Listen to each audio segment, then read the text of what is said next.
चलिए जानते हैं आज शाम की 50 फटाफट बड़ी खबरों को सिर्फ 10 मिनट में। पर अभी तक आपने इस वीडियो को लाइक नहीं किया है तो लाइक कर दीजिए और आप किस देश, राज्य और जिले की जानकारी चाहते हैं कमेंट बॉक्स में जरूर बताएं। इससे पहले जान लेते हैं खबरों से जुड़ी कुछ सुर्खियां।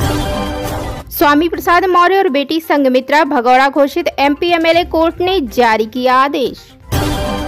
सीएम योगी फ्रंट फुट पर पूरे यूपी में कांवड़ यात्रा रूट की दुकानों पर मालिक का नाम लिखने का आदेश। लेबनान में कहर बरसा रहा इजराइल, हवाई हमले में 5 लोगों की मौत, 25 से अधिक भवन क्षतिग्रस्त। योगी सरकार को लग सकता है झटका, ये मंत्री दे सकती है इस्तीफा, राज्यपाल से की मुलाकात। प्रोटीन पाउडर बनाने वाली कंपनी पर भारी जुर्माना, बेच रही थी हाई शुगर वाला प्रोडक्ट। वोट भले लो लेकिन ध्यान भी दो, MP के नेताओं को बागेश्वर सरकार की नसीहत। बाइडेन को बदलने की सुगबुगाहट तेज, कमला हैरिस मजबूत दावेदार, सर्वे में हुआ बड़ा खुलासा। पुलिस छात्रों के बीच झड़प, 18 और प्रदर्शनकारियों की मौत, हालात काबू करने को आंसू गैस के गोले दागे। यूपी उपचुनाव के लिए सपा कांग्रेस की डील हुई फाइनल, इन सीटों पर चुनाव लड़ेंगे अखिलेश और राहुल। कांवड़ यात्रा पर पुलिस के आदेश पर सियासी घमासान जारी, OIC ने CM योगी को दी चुनौती। मानसून सत्र में 6 बिल लाएगी सरकार, लोकसभा अध्यक्ष ने किया बिजनेस एडवाइजरी कमेटी का गठन। जिन वाहनों के विंडशील्ड पर नहीं लगा होगा फास्टैग, NHAI उनसे वसूलेगा 2 गुना टोल। यूक्रेन से अपनी सेना वापस बुलाए रूस, बोला अमेरिका, भारत से भी की शांति समर्थन की अपील। स्वामी प्रसाद मौर्य और बेटी संघमित्रा भगौड़ा घोषित, MP MLA कोर्ट ने जारी किया आदेश। बता दें उत्तर प्रदेश सरकार में पूर्व मंत्री और राष्ट्रीय शोषित समाज पार्टी के राष्ट्रीय अध्यक्ष स्वामी प्रसाद मौर्य, उनकी बेटी बदायूं से पूर्व BJP सांसद संघमित्रा मौर्य सहित अन्य 3 के विरुद्ध दीपक कुमार स्वर्णकार प्रकरण में लखनऊ की MP MLA कोर्ट ने धारा 82 जारी करने के आदेश दिए हैं। ACJM MP MLA आलोक वर्मा की कोर्ट ने लखनऊ के गोल्ड सिटी निवासी पत्रकार दीपक कुमार स्वर्णकार और BJP की पूर्व सांसद संघमित्रा मौर्य से संबंधित विवादित मामले में स्वामी प्रसाद मौर्य समेत अन्य 3 आरोपियों को 3 बार समन, 2 बार जमानती वारंट और 1 बार गैर जमानती वारंट जारी करने के बाद भी कोर्ट में हाजिर न होने के कारण सभी आरोपियों के विरुद्ध धारा 82 जारी कर दिया है। तो बढ़ते हैं दोस्तों अपनी अगली खबर की ओर। योगी सरकार को लग सकता है झटका, ये मंत्री दे सकती है इस्तीफा, राज्यपाल से की मुलाकात। बता दें उत्तर प्रदेश में योगी आदित्यनाथ की सरकार को तगड़ा झटका लग सकता है। सूत्रों से मिली जानकारी के अनुसार यूपी में अधिकारियों की मनमानी के मुद्दे पर घमासान बढ़ गया है। यूपी में दर्जा प्राप्त राज्य मंत्री सोनम किन्नर इस्तीफा दे सकती हैं। जानकारों की माने तो वह अधिकारियों की मनमानी से दुखी हैं। सोनम शुक्रवार को राज्यपाल आनंदीबेन पटेल से मिलने पहुंची थी। लेबनान में कहर बरपा रहा इजराइल, हवाई हमले में 5 लोगों की मौत, 25 से अधिक भवन क्षतिग्रस्त। बता दें लेबनान के दक्षिणी इलाके में स्थित 3 गाँवों पर इजराइल के हवाई हमले में 5 लोग मारे गए हैं और 18 घायल हुए हैं। शुक्रवार को हुए इस हमले में 25 से ज्यादा भवनों को भी नुकसान हुआ है। इससे पहले गुरुवार को इजरायली हमले में हिजबुल्लाह के एक वरिष्ठ कमांडर की मौत हुई थी। इसके जवाब में लेबनान के सशस्त्र संगठन हिजबुल्लाह ने इजराइल के 3 क्षेत्रों नेवेजिव, अबीरेम और मनोट पर हवाई हमले कर कई लोगों को घायल किया है। चलिए बढ़ते हैं दोस्तों अगली खबर की ओर। CM योगी फ्रंट फुट पर पूरे यूपी में कांवड़ यात्रा रूट की दुकानों पर मालिक का नाम लिखने का आदेश। बता दें CM योगी ने कांवड़ यात्रियों के लिए बड़ा कदम उठाया है। कांवड़ यात्रा मार्ग पर दुकानों के बाहर दुकानदारों का नाम लिखाए जाने के लिए जिला प्रशासन के आदेश पर यूपी में गरमाई सियासत पर CM योगी फ्रंट फुट पर आ गए हैं।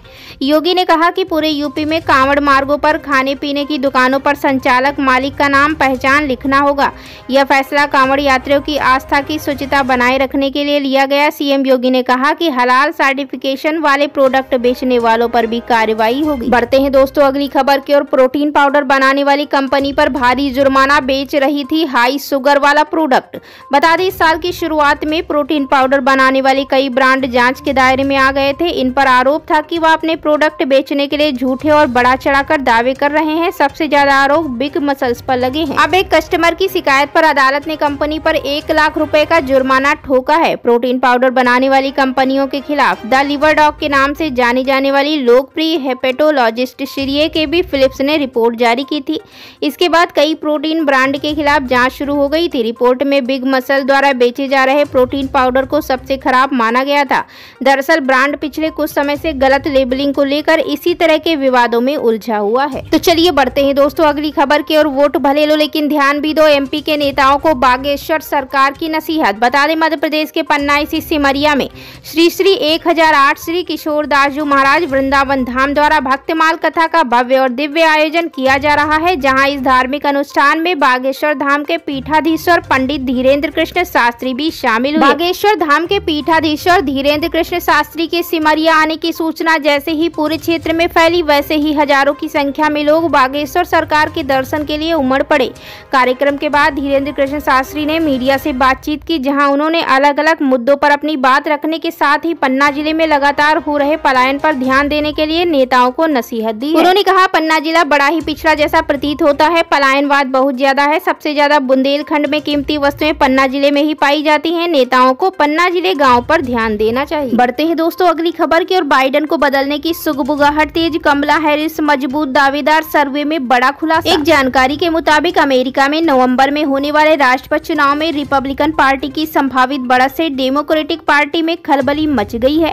पार्टी राष्ट्रपति जो बाइडेन को डोनाल्ड ट्रंप के मुकाबले कमजोर दांव मान रही है, इसलिए उन्हें प्रत्याशी न बनाने की सुगबुगाहट बढ़ गई है। पार्टी में अधिकांश लोग उपराष्ट्रपति कमला हैरिस को बाइडेन का बेहतर विकल्प मानते हैं। एपीएनओआरसी के एक नए सर्वे में भी 10 डेमोक्रेट में से 6 ने विश्वास जताया है कि कमला हैरिस इस सर्वोच्च पद के लिए ट्रंप के मुकाबले मजबूत प्रत्याशी हो सकती है। तो बढ़ते हैं दोस्तों अपनी अगली खबर की ओर। पुलिस छात्रों के बीच झड़प, 18 और प्रदर्शनकारियों की मौत, हालात काबू करने को आंसू गैस के गोले दागे। बता दें बांग्लादेश में सरकारी नौकरियों में आरक्षण के मुद्दे पर हिंसक प्रदर्शन जारी है। बृहस्पतिवार को पुलिस और छात्रों के बीच हुई झड़प में 18 लोग मारे गए। हालात काबू करने के लिए पुलिस ने प्रदर्शनकारियों पर आंसू गैस के गोले छोड़े, जिससे सैकड़ों प्रदर्शनकारी जख्मी हुए हैं। प्रदर्शन पर काबू पाने के लिए ढाका में मोबाइल इंटरनेट सेवाएं बंद कर दी गई हैं। इस सप्ताह इन प्रदर्शनों में से अब तक 25 लोगों की मौत हो चुकी है। चलिए बढ़ते हैं दोस्तों अगली खबर की ओर। यूपी उपचुनाव के लिए सपा कांग्रेस की डील हुई फाइनल, इन सीटों पर चुनाव लड़ेंगे अखिलेश और राहुल। बता दें उत्तर प्रदेश की 10 विधानसभा सीटों पर होने वाले उपचुनाव के लिए बीजेपी पूरी ताकत लगाए हुई है। वहीं समाजवादी पार्टी और कांग्रेस के बीच भी डील फाइनल मानी जा रही है।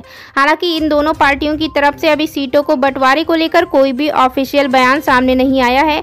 फिर भी माना जा रहा है कि सपा कांग्रेस गठबंधन लोकसभा चुनाव के प्रदर्शन के आधार पर ही उपचुनाव में उतरेगा। इस आधार पर यूपी उपचुनाव की 10 सीटों में से सपा 8 और कांग्रेस 2 सीटों पर चुनाव लड़ सकती है। चलिए बढ़ते हैं दोस्तों अगली खबर की ओर। कांवड़ यात्रा पर पुलिस के आदेश पर सियासी घमासान जारी, ओवैसी ने सीएम योगी को दी चुनौती। बता दें कांवड़ यात्रा को लेकर मुजफ्फरनगर पुलिस के आदेश पर लगातार सियासी संग्राम जारी है। जहां पुलिस इसे कानून व्यवस्था बनाए रखने का हवाला देकर बचाव कर रही है, तो वहीं विपक्षी दलों के नेता इस फैसले को भेदभावपूर्ण बता रहे हैं। वहीं एआईएमआईएम प्रमुख असदुद्दीन ओवैसी ने इस फैसले की आलोचना करते हुए योगी सरकार पर छुआछूत को बढ़ावा देने का आरोप लगाया था। ओवैसी ने कहा है कि मैं योगी आदित्यनाथ को चुनौती देता हूं कि अगर हिम्मत है तो लिखित आदेश जारी करें। मानसून सत्र में 6 बिल लाएगी सरकार, लोकसभा अध्यक्ष ने किया बिजनेस एडवाइजरी कमेटी का गठन। बता दें संसद का मानसून सत्र अगले हफ्ते से शुरू हो रहा है। इस सत्र के दौरान आपदा प्रबंधन कानून में संशोधन सहित 6 नए विधेयक पेश किए जाएंगे। वित्त विधेयक के अलावा सरकार ने 1934 के विमान अधिनियम को बदलने के लिए भारतीय वायुयान विधेयक 2024 को भी सूचीबद्ध किया है। सत्र के दौरान सूचीबद्ध अन्य विधेयकों में finance bill, disaster management boilers bill, भारतीय वायुयान विधेयक, coffee promotion and development bill और rubber promotion and development bill शामिल हैं। सत्र में डिमांड फॉर ग्रांट्स पर चर्चा और मतदान होगा। इसके अलावा एप्रोप्रिएशन बिल पारित होगा। जम्मू कश्मीर के बजट पर भी चर्चा होगी और बजट पास। बढ़ते हैं दोस्तों अगली खबर की ओर। जिन वाहनों के विंडशील्ड पर नहीं लगा होगा फास्टैग, एनएचएआई उनसे वसूलेगा 2 गुना टोल। बता दें राष्ट्रीय राजमार्ग यानी नेशनल हाईवे यूजर्स को विंड स्क्रीन पर फास्टैग जानबूझकर नहीं लगाने से रोकने के लिए भारतीय राष्ट्रीय राजमार्ग प्राधिकरण यानी एनएचएआई ने कड़े कदम उठाए हैं। जो यूजर वाहन के अंदर से सामने की विंड स्क्रीन पर बिना फास्टैग चिपकाए टोल लेन में एंट्री करते हैं, एनएचएआई ने उनसे 2 गुना शुल्क वसूलने के लिए दिशा निर्देश जारी किए हैं। एक आधिकारिक विज्ञप्ति में गुरुवार को बताया गया है। एनएचएआई ने कहा कि विंड स्क्रीन पर फास्टैग को जानबूझकर नहीं लगाने से टोल प्लाजा पर अनावश्यक देरी होती है, जिससे अन्य राष्ट्रीय राजमार्ग में आने जाने वालों को असुविधा होती है। यूक्रेन से अपनी सेना वापस बुलाए रूस, बोला अमेरिका। भारत से भी की शांति समर्थन की अपील। बता दें प्रधानमंत्री नरेंद्र मोदी की रूस यात्रा के बाद अमेरिकी विदेश विभाग के प्रधान उप प्रवक्ता वेदांत वेदांत पटेल से गुरुवार को कहा कि भारत के साथ हम कई प्रमुख क्षेत्रों में भागीदार हैं। साथ ही रूस यूक्रेन जंग के संदर्भ में उन्होंने कहा कि हम भारत समेत सभी भागीदारों से यूक्रेन के लिए एक स्थायी और न्यायपूर्ण शांति के प्रयासों का समर्थन करने के लिए कहते रहेंगे। वेदांत पटेल ने रूस से भी अपील किया कि वह यूक्रेन के क्षेत्र से अपनी सेना को वापस बुलाएं। तो दोस्तों, ये थी आज की 25 फटाफट बड़ी खबरें। अगर आपको न्यूज पसंद आई हो तो वीडियो को लाइक और शेयर जरूर करें। धन्यवाद।